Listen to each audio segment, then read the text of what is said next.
How do you tell the difference between cerebrum and cerebellum?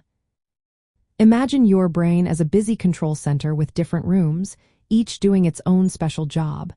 Two of the most important parts are the cerebrum and the cerebellum. They look different, sit in different spots, and do very different things. Knowing how to tell them apart helps us understand how our bodies move and think. The cerebrum is the biggest part of the brain.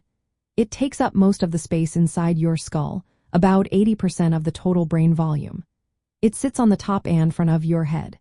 If you look at a picture of the brain, the cerebrum is the large, wrinkled area that looks like a big, folded sheet. It has two halves called hemispheres, connected by a thick band of nerve fibers called the corpus callosum. Each half controls the opposite side of your body. The cerebrum is responsible for thinking, memory, speech, and voluntary movements like grabbing or walking. The cerebellum is much smaller. It is tucked underneath the cerebrum at the back of your head, near your neck and behind your ears. It looks like a tiny, folded ball, almost like an accordion. Despite its small size, it contains about half of all the neurons in your brain. The cerebellum's main job is to help you move smoothly and stay balanced. It fine-tunes your muscle movements, making actions like running, jumping, or playing an instrument more precise. Another way to tell them apart is by their structure. The cerebrum has a wrinkled outer layer called the cerebral cortex, which increases its surface area. The cerebellum has a more uniform, folded appearance with horizontal grooves.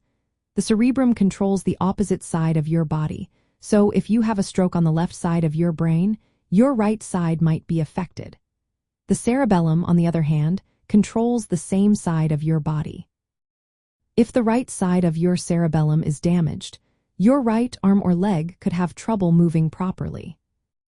Knowing where they are helps too. The cerebrum is the largest part, sitting on top. The cerebellum is underneath and toward the back.